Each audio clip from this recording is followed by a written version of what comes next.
Mazmur 91. Dalam lindungan Allah. Orang yang duduk dalam lindungan yang maha tinggi dan bermalam dalam naungan yang maha kuasa akan berkata kepada Tuhan, tempat perlindunganku dan kubu pertahananku, Allahku yang kupercayai. Sungguh, dialah yang akan melepaskan engkau dari jerat penangkap burung, dari penyakit sampar yang busuk. Dengan kepaknya ia akan menundungi engkau, di bawah sayapnya engkau akan berlindung. Kesetiaannya ialah perisai dan pagar tembok. Engkau tak usah takut terhadap kedahsyatan malam, terhadap panah yang terbang di waktu siang, terhadap penyakit sampar yang berjalan di dalam gelap, terhadap penyakit menular yang mengamuk di waktu petang. Walau 1.000 orang rebah di sisimu dan 10.000 di sebelah kananmu, tetapi itu tidak akan menimpamu. Engkau hanya menontonnya dengan matamu sendiri dan melihat pembalasan terhadap orang-orang fasik. Sebab Tuhan ialah tempat perlindunganmu, yang maha tinggi telah kau buat tempat perteduhanmu.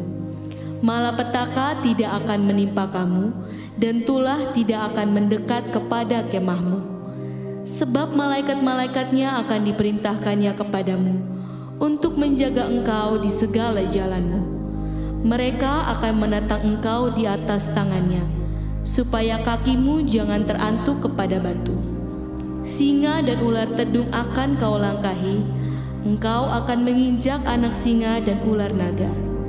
Sungguh, hatinya melekat kepadaku, maka aku akan meluputkannya.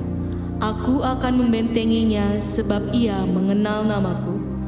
Bila ia berseru kepadaku, aku akan menjawab. Aku akan menyertai dia dalam kesesakan. Aku akan meluputkannya dan memuliakannya. Dengan panjang umur akan kukenyangkan dia, dan akan kuperlihatkan kepadanya keselamatan daripadaku.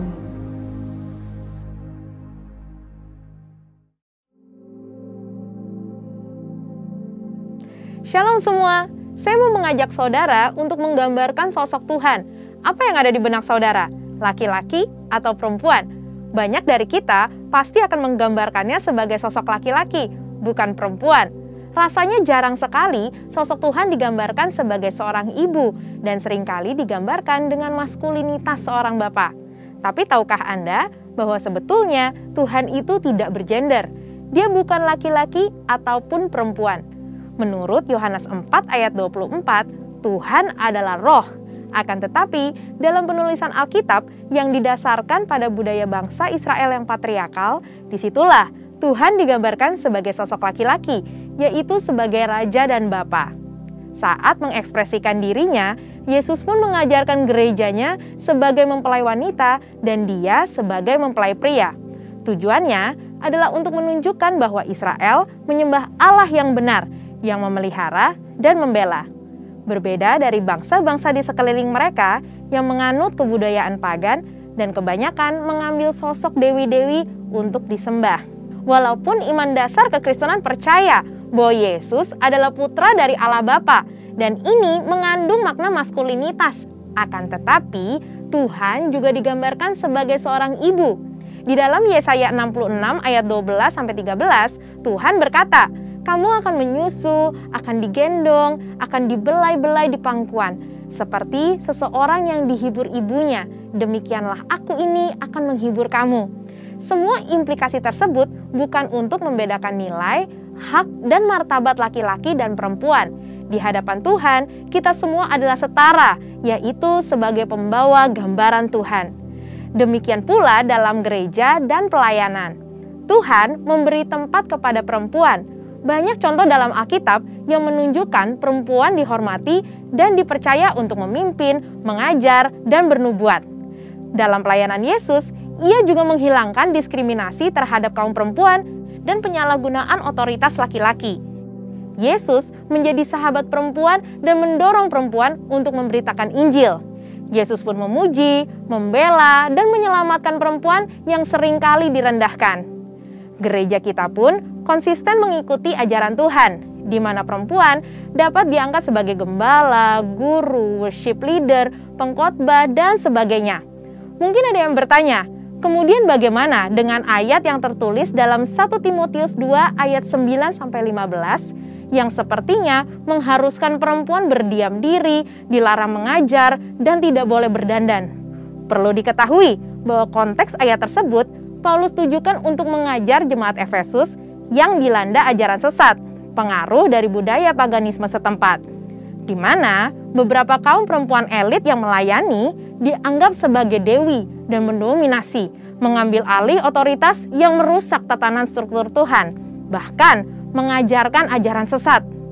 Pada dasarnya, Rasul Paulus mendukung perempuan untuk bernubuat dan mengajar, serta menghormati dan memperhitungkan jeripaya perempuan yang melayani gereja.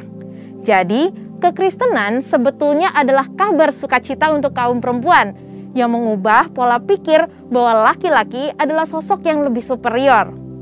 Memiliki pemahaman yang benar akan posisi Tuhan terhadap gender sangat penting untuk gerejanya, supaya perempuan tidak lagi merasa direndahkan atau merasa tidak mempunyai nilai dalam kehidupan sosial dan rohani. Mari kita pahami bersama beberapa anggapan tentang kesetaraan gender sesuai dengan firman Tuhan. Yang pertama, perlu dipahami bahwa kesetaraan bukan berarti serupa. Walaupun setara, tetapi memiliki perbedaan fungsi, tugas, dan kewajiban. Firman Tuhan mengajarkan melalui ketritunggalan Allah. Secara esensi, tiga pribadi ini adalah Allah sendiri, namun memiliki fungsi masing-masing. Seperti dalam karya keselamatan, Bapa berfungsi untuk merencanakan keselamatan. Anak melaksanakannya melalui salib dan kebangkitannya. Dan Roh Kudus mewujudkannya melalui kelahiran baru. Begitupun dengan kesetaraan laki-laki dan perempuan.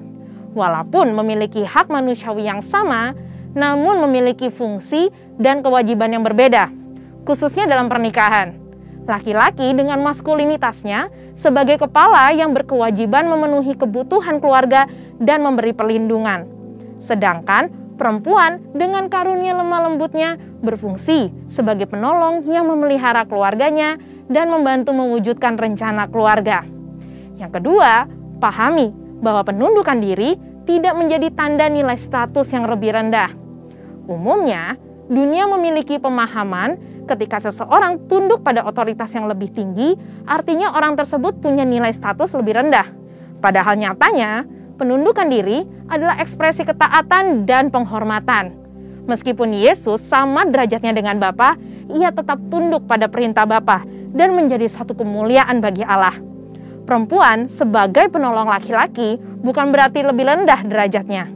Justru sebagai penolong yang sepadan dan melengkapi gambaran Allah yang utuh. Dan yang terakhir, penghargaan perempuan tidak berasal dari status jabatan yang sama dengan laki-laki. Sesuai dengan Amsal 31 ayat 10 dan 29, seorang ibu rumah tangga Tuhan beri penghormatan yang tinggi dan tetap mempunyai nilai yang hakiki di hadapan Tuhan. Ini sejalan dengan prinsip Tuhan dalam mempercayakan perempuan untuk melakukan pelayanan dalam tubuh Kristus, yaitu gerejanya. Saudara, untuk penjelasan lebih lengkapnya dari tim teologi kami, silakan untuk buka link yang ada di atas atau scan QR Code yang tersedia. Tuhan Yesus memberkati.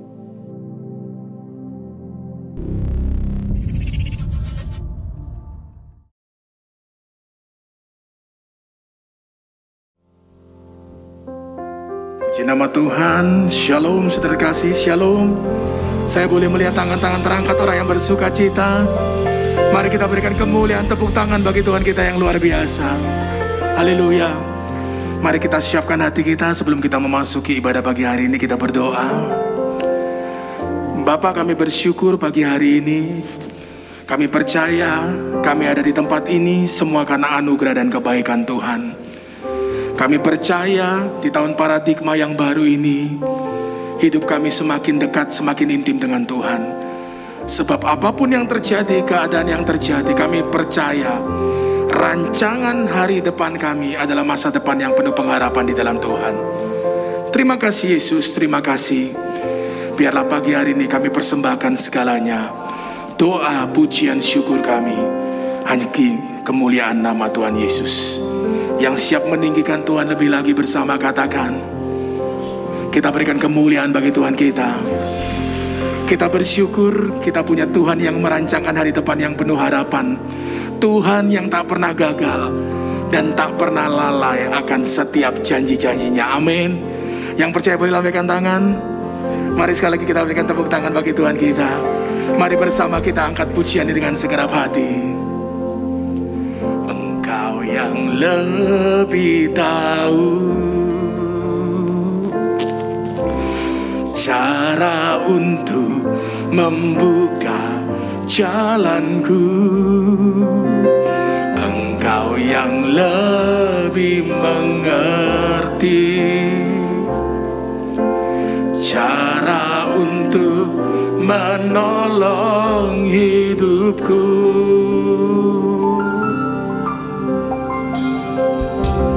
Engkau yang lebih tahu cara untuk membuka jalanku. Engkau yang lebih mengerti cara untuk menolong hidupku. Ku percaya Kau Tuhan yang tak pernah gagal, menjadikanku lebih dari pemenang. Ku percaya Kau Tuhan yang tak pernah lalai, menepati janji-janjimu. Mari dengan segenap hati kita angkat pujian ini, katakan, Engkau yang lebih tahu cara untuk membuka jalanku. Engkau yang lebih mengerti cara untuk menolong hidupku. Engkau yang lebih tahu Tuhan. Engkau yang lebih tahu cara untuk membuka jalanku. Engkau yang lebih mengerti cara untuk menolong hidupku. Ku percaya Kau Tuhan yang tak pernah gagal, menjadikanku lebih dari pemenang. Ku percaya Kau Tuhan yang tak pernah lalai. Mari dengan imanmu katakan, ku percaya Kau Tuhan yang tak pernah gagal, menjadikanku lebih dari pemenang. Ku percaya Kau Tuhan yang tak pernah lalai, menepati janji-janji-Mu. Mari dengan iman lebih lagi katakan, ku percaya Kau Tuhan yang tak pernah gagal, menjadikanku lebih dari pemenang. Ku percaya Kau Tuhan yang tak pernah lalai, menepati janji-janji-Mu. Mari umat Tuhan bersama pemuji katakan, Engkau yang lebih tahu. Engkau yang lebih tahu. Mari dengan kesungguhan katakan,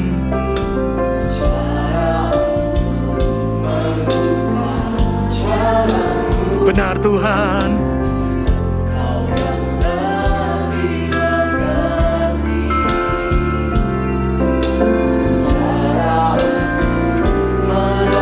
Mari bersama angkat tanganmu dengan segenap hatimu.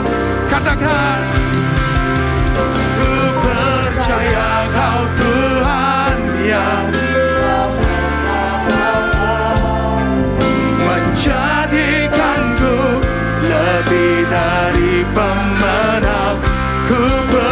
percaya Kau Tuhan menepati janji-janji-Mu. Dengan imanmu katakan, ku percaya Kau Tuhan menjadikanku lebih dari pemenang. Ku percaya Kau Tuhan yang tak pernah lalai menepati janji. Mari dengan segenap hatimu katakan, ku percaya Kau Tuhan dalam segala keadaan. Kami pemenang. Ku percaya Kau Tuhan yang tak pernah lalai menepati janji. Mari kita sembah Dia.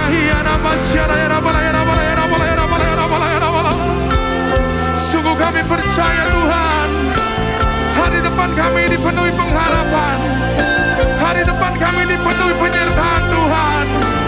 Oleh sebab itu kami akan terus memuji dan menyembah-Mu Tuhan. Mari sembah Dia, sembah Dia.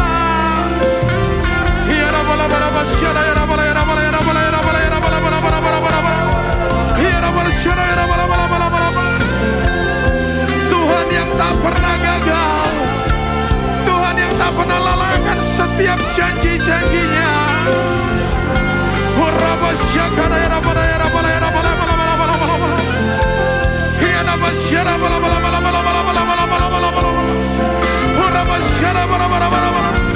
Mari bersama katakan, ku percaya Kau Tuhan yang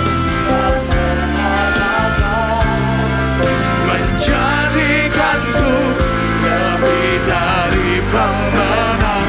Ku percaya Kau Tuhan yang tak pernah lalai menepati janji-janji-Mu. Mari dengan imanmu lebih lagi katakan, ku percaya Kau Tuhan yang tak pernah gagal menjadikanku lebih dari pemenang. Ku percaya Kau Tuhan yang tak pernah lalai menepati janji. Mari sekali lagi katakan, ku percaya Kau Tuhan yang tak pernah gagal menjadikanku lebih dari pemenang. Ku percaya Kau Tuhan yang tak pernah lalai menepati janji-janji-Mu, menepati janji-janji-Mu. Dengan iman katakan, menepati janji-janji-Mu.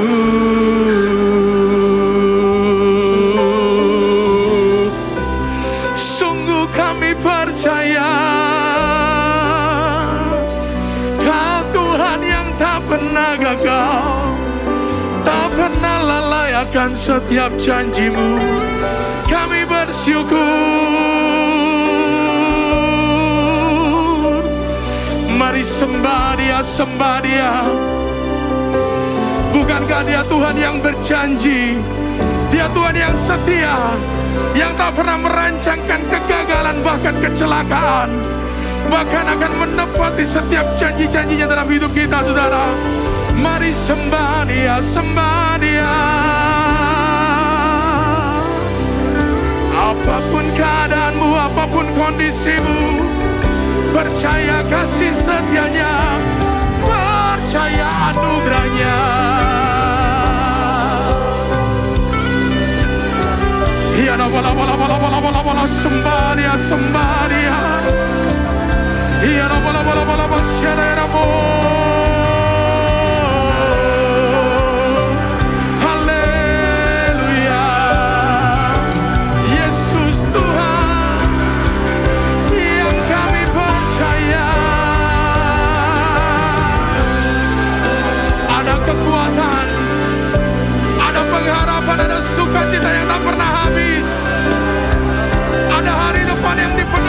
depan. Ini tahun paradigma yang baru. Kami percaya padamu Tuhan.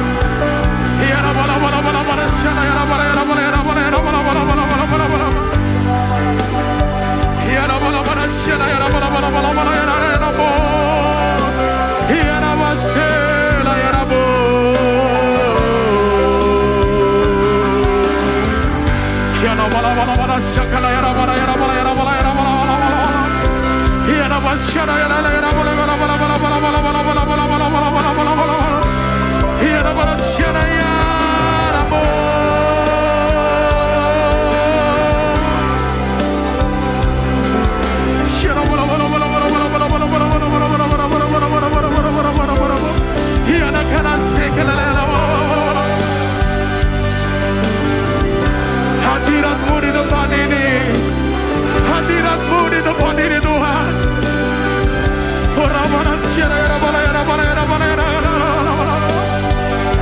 Mari angkat tanganmu, tegakkan wajahmu ke langit.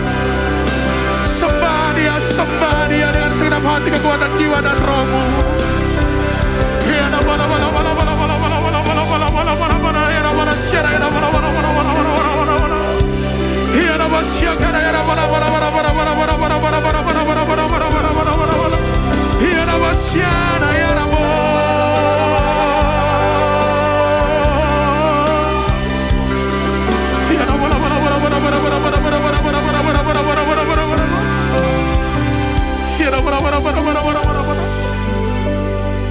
Kekuatan pengharapan kami terus ada bersama-Mu Tuhan.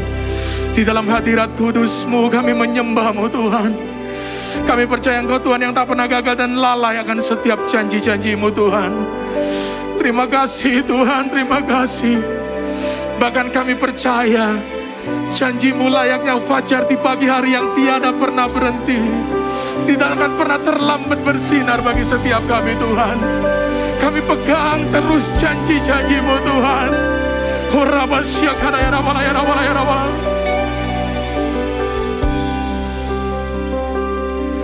Janji-Mu seperti fajar pagi hari yang tiada pernah terlambat bersinar. Cinta-Mu seperti sungai yang mengalir, dan ku tahu betapa dalam kasih-Mu. Mari jemaat sendiri katakan, janji-Mu seperti percaya dengan iman.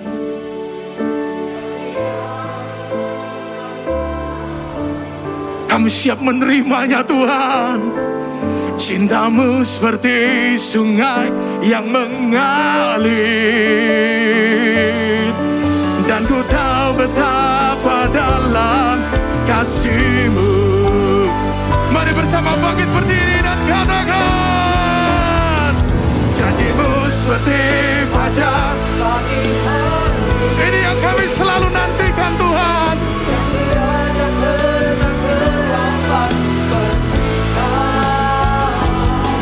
Cinta-Mu seperti sungai yang mengalir,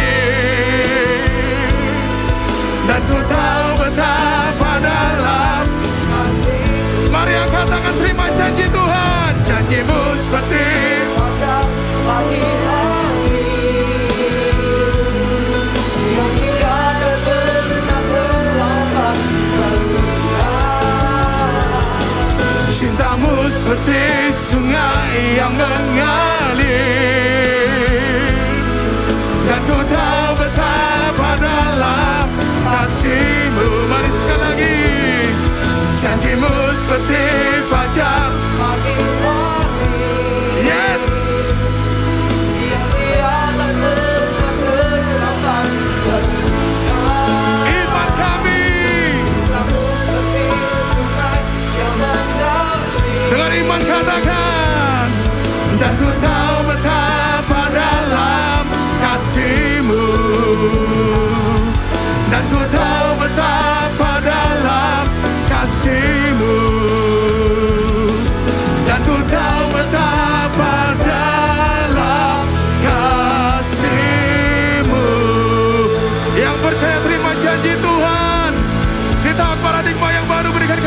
bersorak-sorak.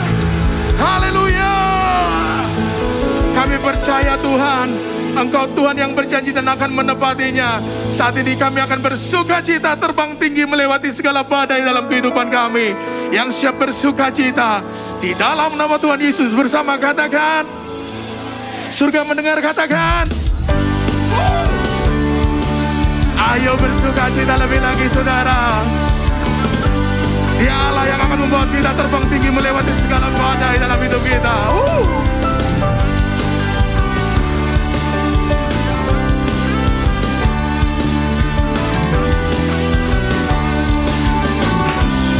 Mari bersama katakan, firman-Mu Tuhan, berita bagi kakiku. Janji-Mu terang bagi jalan-jalanku. Kebenaran-Mu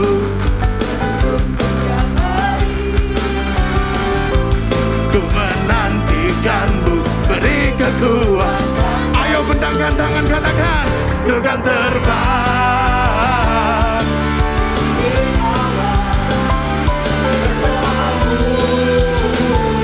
dalam kemuliaan. Sebab firman-Mu teguh menopang. Katakan, ku kan aman di dalam-Mu Tuhan. Haleluya. Ayo umat Tuhan kita bersuka cita, kita punya Tuhan yang dahsyat, amin. Mari bersama katakan, firman-Mu Tuhan, janji-Mu terang bagi jalan-jalanku.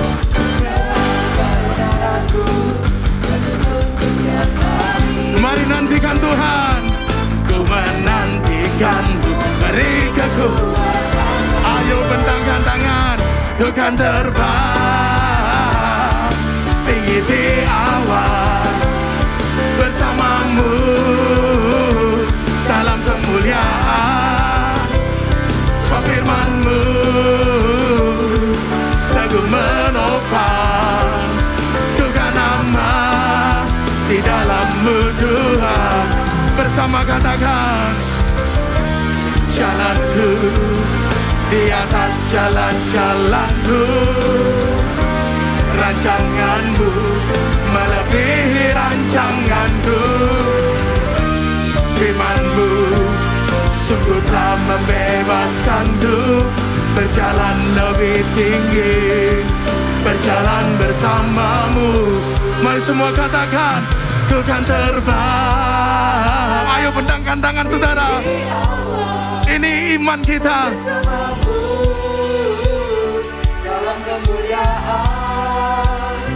Sebab firman-Mu teguh menopang. Ku kan aman di dalam-Mu Tuhan. Ku kan terbang di awan bersama-Mu dalam kemuliaan. Sebab firman-Mu teguh menopang. Ku kan aman di dalam-Mu Tuhan. Lebih lagi, ku kan terbang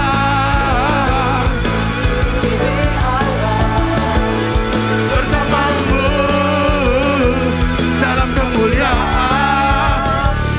Sebab firman-Mu teguh menopang. Ku kan aman di dalam-Mu Tuhan. Dengan iman, ku kan aman di dalam-Mu Tuhan. Ku kan aman di dalam-Mu Tuhan. Yang percaya berikan kemuliaan bagi Dia. Serahkan haleluya. Haleluya. Puji nama Tuhan. Silakan duduk Bapak Ibu Saudara kasih. Shalom saudaraku, bagaimana keadaan setiap saudara? Saya percaya pemeliharaan Tuhan itu sungguh luar biasa terjadi atas hidup saudara. Tuhan Yesus sangat baik dan sangat mengasihi setiap saudara. Jadi, jika saat ini kita juga masih dapat beribadah dan terus diingatkan agar kita selalu selaras dengan Tuhan, Dia baik untuk saudara. Nah saudaraku, menjelang kedatangannya untuk kali kedua, Tuhan Yesus itu mencari dan sedang mempersiapkan suatu umat yang layak bagi Tuhan. Artinya, saat ini merupakan masa-masa yang serius bagi kehidupan kita selama di muka bumi ini. Sebab saat ini adalah masa-masa persiapan yang akan menentukan masa depan kehidupan kekal kita, masuk surga atau neraka. Untuk itu saudaraku, selama masih ada kesempatan, biarlah kita sungguh-sungguh mempersiapkan diri baik-baik untuk masuk dalam kekekalan. Jadi, jika saat ini kita masih diingatkan bahwa waktunya sudah sangat singkat, artinya saudara dan saya harus semakin giat membangun manusia rohani kita. Selama masih diberi kesempatan, selama masih diberi kesempatan, jangan sia-siakan kasih karunia Tuhan. Oleh sebab itu saudara, sambil kita terus mempersiapkan diri, pegang janji Tuhan, dan terus berjalanlah bersama dengan Tuhan. Percaya dengan iman, dalam masa-masa yang semakin tidak menentu, dalam masa-masa yang semakin sulit ini, pemeliharaan Tuhan itu pasti dan akan terus terjadi atas hidup saudara. Seperti janji Tuhan, ketika kita melakukan apa yang Tuhan perintahkan, ini di Lukas 12 saudara, ayat 22, kemudian lompat dari 29 sampai 31. Firman Tuhan katakan, Yesus berkata kepada murid-muridnya, "Karena itu aku berkata kepadamu, janganlah khawatir akan hidupmu, akan apa yang hendak kau makan, dan janganlah khawatir pula akan tubuhmu, akan apa yang hendak kau pakai." 29. Jadi, janganlah kamu mempersoalkan apa yang akan kamu makan atau apa yang kamu minum. Janganlah cemas hatimu. Semua itu dicari bangsa-bangsa di dunia yang tidak mengenal Allah. Akan tetapi, Bapamu tahu bahwa kamu memang memerlukan semuanya itu. 31. Tetapi, carilah kerajaannya, maka semuanya itu akan ditambahkan juga kepadamu. Nah saudaraku, pegang janji Tuhan. Pegang janji Tuhan dan lakukan. Saya sangat percaya, pemeliharaan Tuhan akan sangat sempurna. Mujizat demi mujizat tidak masuk akal, itu juga akan terjadi dalam kehidupanmu. Seperti dalam 1 Korintus 2 ayat 9, apa yang belum pernah kau lihat dengan mata, belum pernah dengar dengan telinga, belum pernah timbul dalam hati, itu semua disediakan untuk saudara dan saya yang mengasihi Tuhan. Nah saudaraku, untuk itu ada hal-hal yang harus terus kita lakukan dalam menghidupi tahun paradigma yang baru ini. Yang pertama yang harus terus kita lakukan adalah hidup berjaga-jaga. Tuhan Yesus di sini memperingatkan agar kehidupan kita itu selalu dalam keadaan siap sedia setiap saat. Pertanyaannya, mengapa Tuhan Yesus terus mengingatkan umatnya, mengingatkan saudara dan saya akan hal ini? Di penjelasan di Alkitab Hidup Berkelimpahan, saudara, itu dicatat, diingatkan, karena banyak orang, perhatikan, karena banyak orang itu mengaku menjadi Kristen atau anggota kerajaan sorga di atas muka bumi, tetapi mereka tidak memakai pakaian pesta. Nah, pakaian pesta yang dimaksud di sini adalah itu melambangkan kesiapan, memiliki iman yang benar pada Kristus dan ketaatan yang terus menerus. Di sini Tuhan Yesus mengingatkan kita, banyak orang mengaku menjadi orang Kristen, tetapi mereka tidak siap. Mereka tidak memiliki iman yang benar pada Kristus dan mereka tidak taat untuk terus menerus.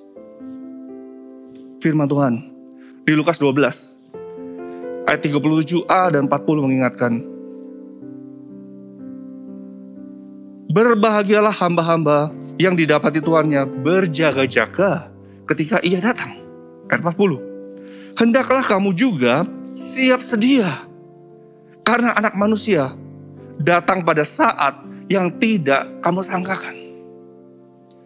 1 Tesalonika 5 ayat 6-10, 11 maksud saya juga mengingatkan,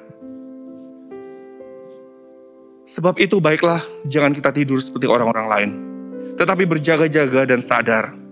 Sebab mereka yang tidur pada waktu malam, dan mereka yang mabuk waktu malam. Tetapi kita, yang adalah orang-orang siang, baiklah kita sadar, berbaju sirahkan iman dan kasih, berketopongkan pengharapan keselamatan. Karena Allah tidak menetapkan kita untuk ditimpa murka, tetapi untuk beroleh keselamatan oleh Yesus Kristus, Tuhan kita, yang sudah mati untuk kita, supaya entah kita berjaga-jaga, entah kita tidur, kita hidup bersama-sama dengan Dia. Karena itu, nasihatilah seorang akan yang lain, dan saling membangunlah kamu, seperti yang memang kamu lakukan. Saudaraku, dalam hidup berjaga-jaga, salah satu hal yang perlu diperhatikan dalam hidup ini adalah bagaimana cara kita mengejar untuk mendapatkan dan mengelola uang. Kenapa, saudara? Karena uang atau mamon itu dapat membentuk dan merusak hubungan kita dengan Tuhan. 1 Timotius 6 ayat 9-11. Firman Tuhan katakan, tetapi mereka yang ingin kaya terjatuh ke dalam pencobaan, ke dalam jerat, dan ke dalam berbagai-bagai nafsu yang hampa, yang mencelakakan, yang menenggelamkan manusia ke dalam keruntuhan dan kebinasaan. Karena akar segala kejahatan ialah cinta uang. Sebab oleh memburu uanglah beberapa orang telah menyimpang dari iman mereka dan menyiksa dirinya dengan berbagai-bagai duka.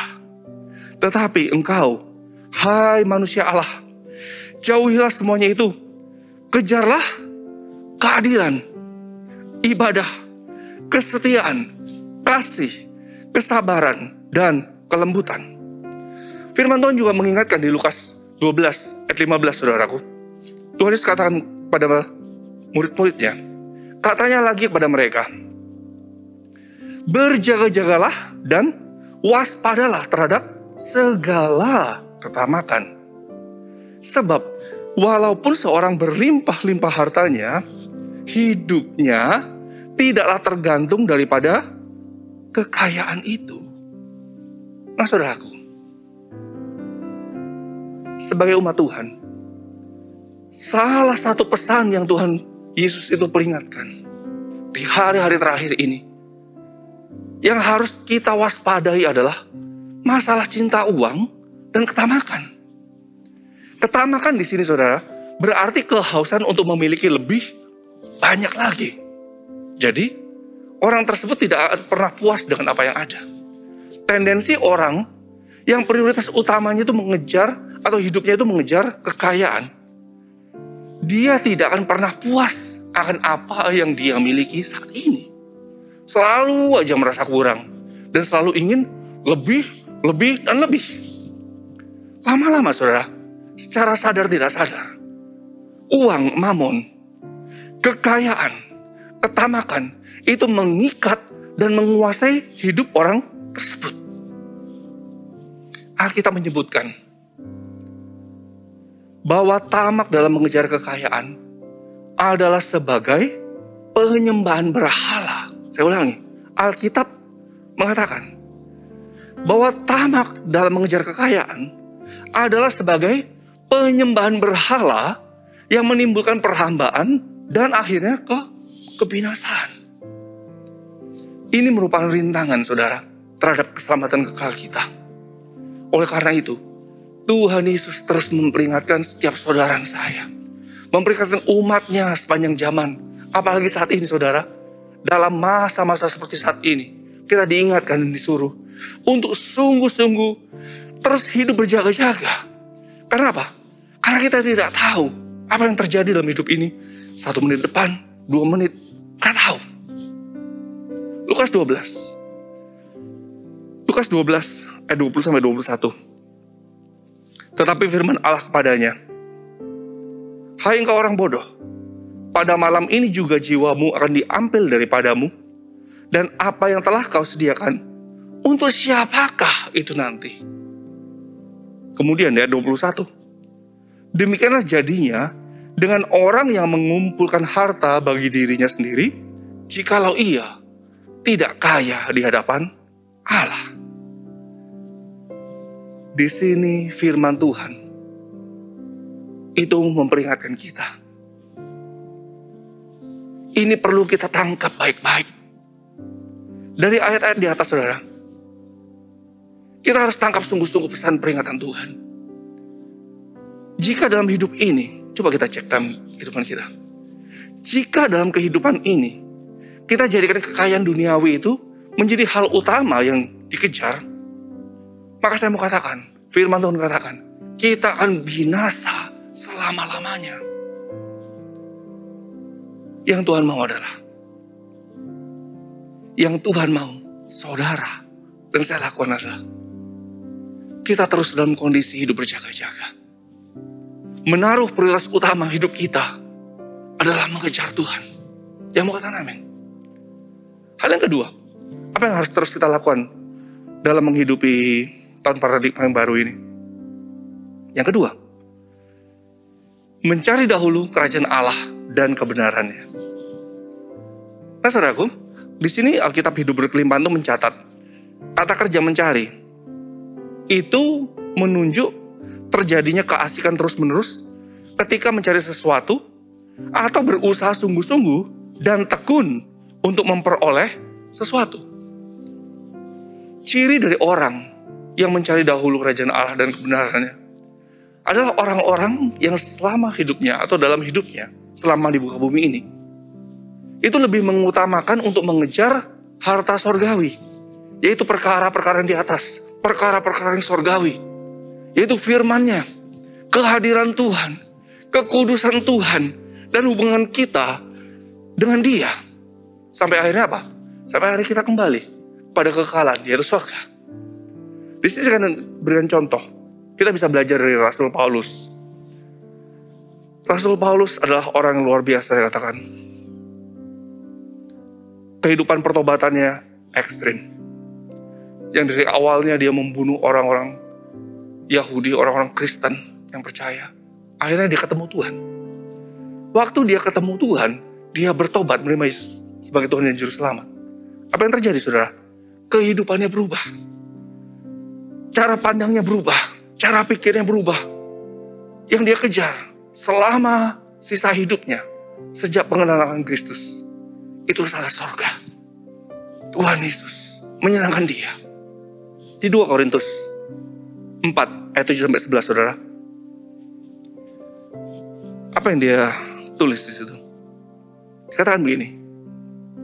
Tetapi harta ini yang kami punyai dalam bejana tanah liat atau tubuh yang fana ini, saudara, supaya nyata bahwa kekuatan yang melimpah-limpah itu berasal dari Allah, bukan dari diri kami. Dalam segala hal kami ditindas, namun tidak terjepit. Kami habis akal, namun tidak putus asa. Kami dianiaya, namun tidak ditinggalkan sendirian. Kami dihempas, namun tidak binasa.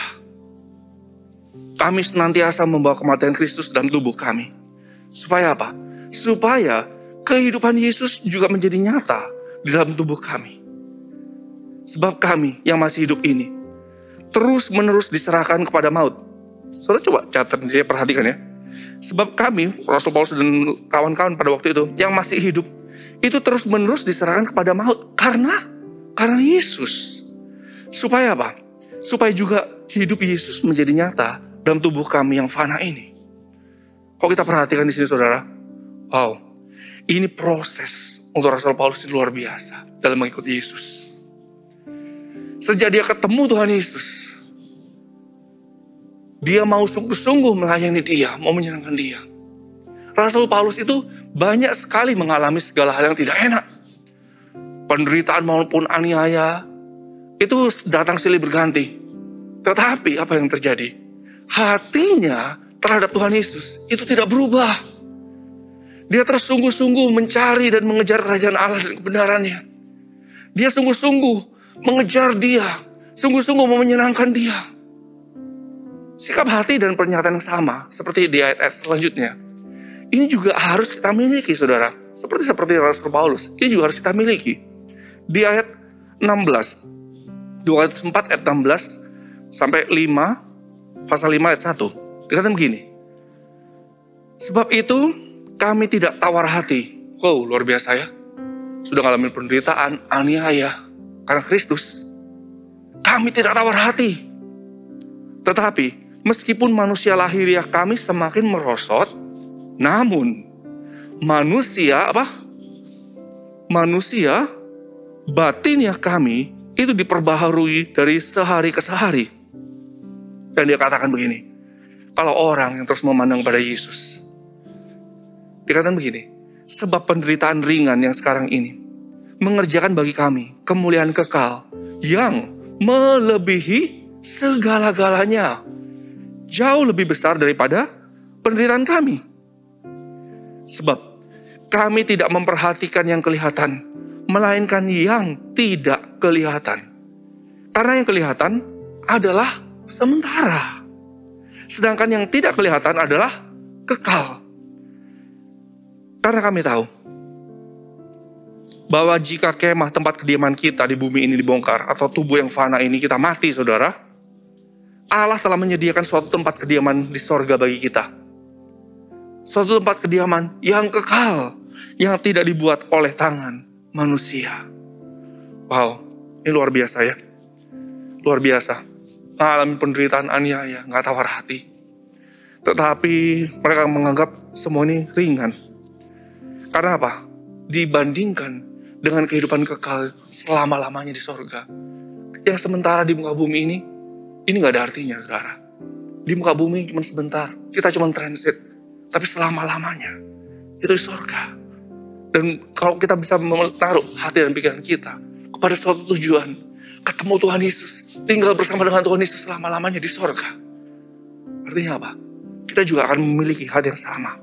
Seperti Rasul Paulus. Penderitaan kami ini ringan. Meskipun aniaya, penderitaan ringan-ringan dibandingkan dengan kekekalan. Gak ada artinya.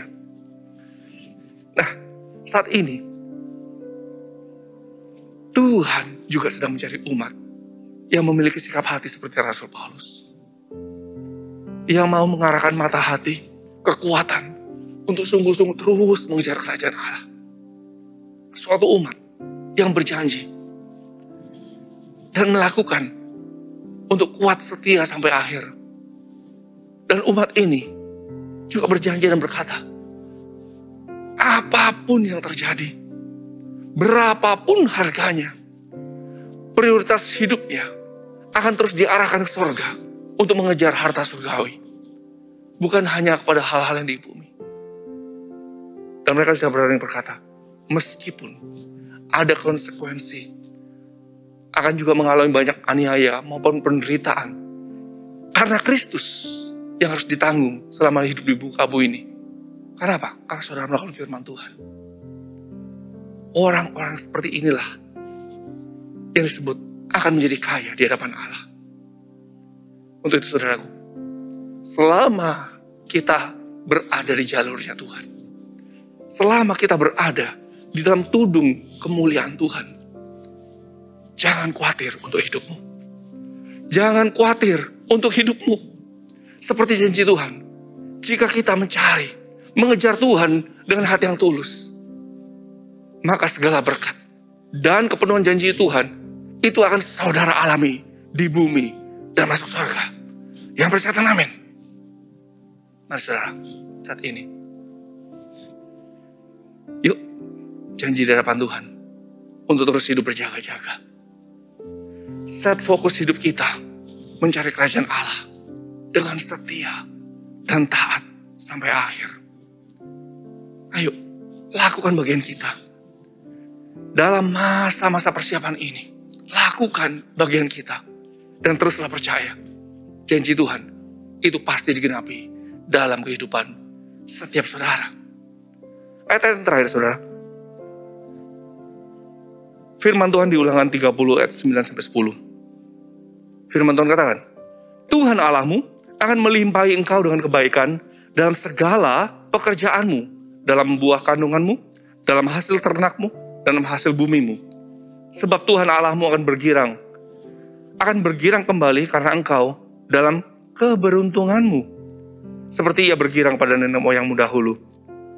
Ayat 10. Apabila engkau mendengarkan suara Tuhan Allahmu dan berpegang pada perintah dan ketetapan yang tertulis dalam kitab Taurat ini, maka apabila engkau berbalik kepada Tuhan Allahmu dengan segenap hatimu dan segenap jiwamu. Kalau kita melakukan hal ini, mendengar suara Tuhan, berpegang pada perintah ketetapan Tuhan, berbalik kepada Tuhan dengan segenap hati, jiwa, kekuatan, maka Tuhan berjanji, Dia melimpahi engkau dalam segala kebaikan. Apa saja yang kau kerjakan, Tuhan buat pasti berhasil. Yang percaya katakan amin. Ya, saudara, kita akan memberikan persembahan. Ya, sebelum memberikan persembahan kita akan berdoa terlebih dahulu. Multimedia akan menayangkan pengumuman. Mari kita berdoa. Tuhan, kami bersyukur buat hari ini. Biar buat firman Tuhan yang disampaikan oleh daripada hamba-Mu, dan kami percaya boleh memberkati kami semuanya. Dan kini di saatnya Tuhan, kami akan memberikan persembahan dengan hati yang mengasihi Tuhan. Di dalam nama Tuhan Yesus kami bersukacita. Yang percaya sama-sama katakan amin.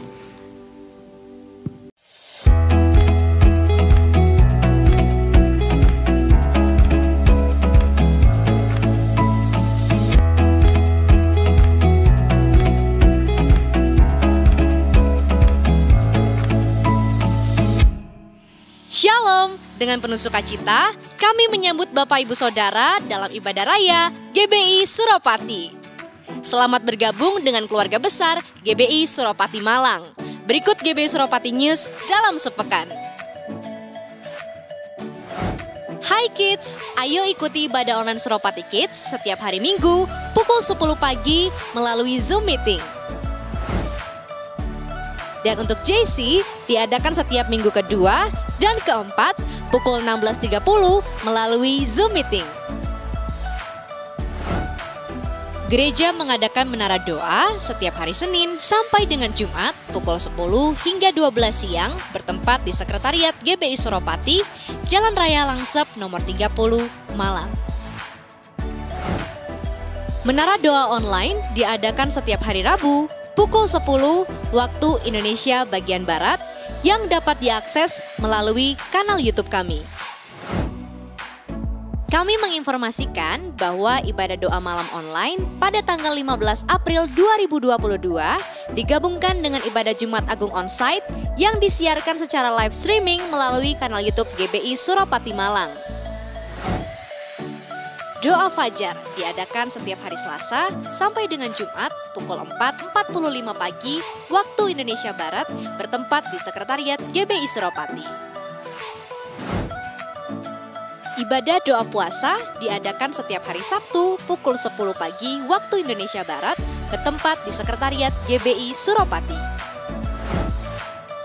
GBI Suropati menyediakan layanan prayer center, permohonan doa dan kesaksian melalui WhatsApp Center 0812 1262 1700. Departemen Musik dan Pujian GBI Suropati kembali membuka pendaftaran di bidang background vokal, keyboard, gitar, bass, saksofon, drum, tamborin, dan multimedia. Bagi saudara yang rindu melayani Tuhan bersama kami, dapat mendaftarkan diri di nomor yang tertera. Kami mendorong saudara-saudari sekalian yang belum dibaptis selam untuk dapat mengikuti baptisan selam pada hari Sabtu 30 April 2022 pukul 1 siang yang diadakan di Sekretariat GBI Suropati, Jalan Raya Langsep nomor 30 Malang. Bagi saudara yang akan mengikuti baptisan selam, diharapkan menyiapkan persyaratan berikut ini. Untuk persembahan umum atau kolekte, perpuluhan jemaat, ucapan syukur dapat ditransfer dengan scan QR Code menggunakan handphone Bapak Ibu Saudara. Persembahan dapat diberikan melalui M-Banking, OVO, GoPay, ShopeePay, Dana, dan lainnya atau ditransfer ke rekening BCA 440-503-7000 atas nama GBI Suropati. Demikian GBI Suropati News untuk minggu ini. Untuk informasi lebih lanjut, saudara dapat mengikuti akun Instagram kami di @GBISuropati atau menghubungi call center kami di 0813 8226 8000.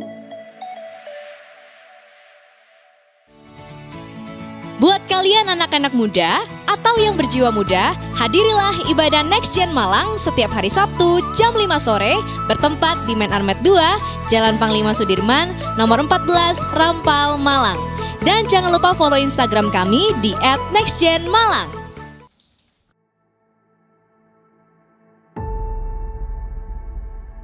Karena begitu besar kasih Allah akan dunia ini, sehingga Ia telah mengaruniakan anaknya yang tunggal, supaya setiap orang yang percaya kepadanya tidak binasa, melainkan peroleh hidup yang kekal. Dia telah menyelesaikan bagiannya. Pilurnya menyembuhkan setiap kita.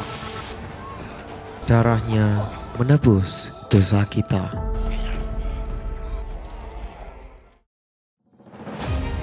Hadirilah ibadah Jumat Agung Onsite GBI Suropati pada hari Jumat 15 April 2022 yang akan dilayani oleh Gembala Sidang Bapak Pendeta Aven Hardianto disertai dengan perjamuan kudus pada pukul 8 pagi dan 5 sore bertempat di Main Armet 2.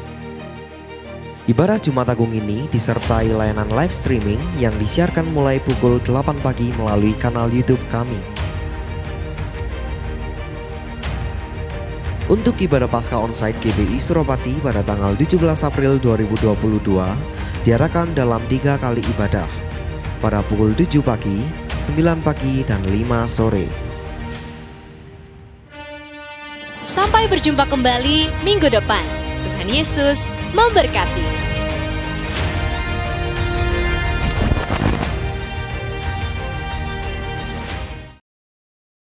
Mari kita bersama-sama kita katakan, kiranya Engkau memberkati aku berlimpah-limpah dan memperluas daerahku,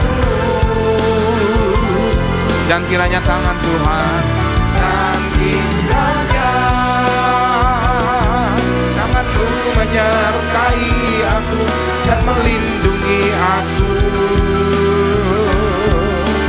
daripada malapetaka, sehingga kesakitan tidak menimpa aku.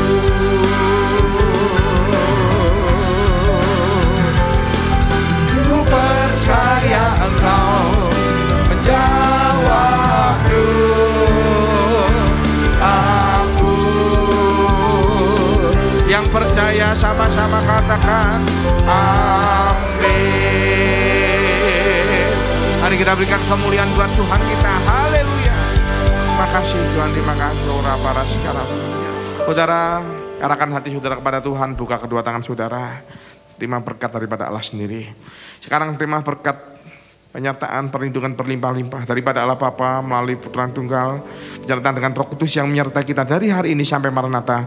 Tuhan Yesus datang untuk 2 kalinya menjemput kita di alam permai dan bahkan sampai selama-lamanya. Terima dengan iman, sama-sama katakan amin. Tuhan Yesus memberkati saudara berlimpah-limpah. Selamat hari Minggu.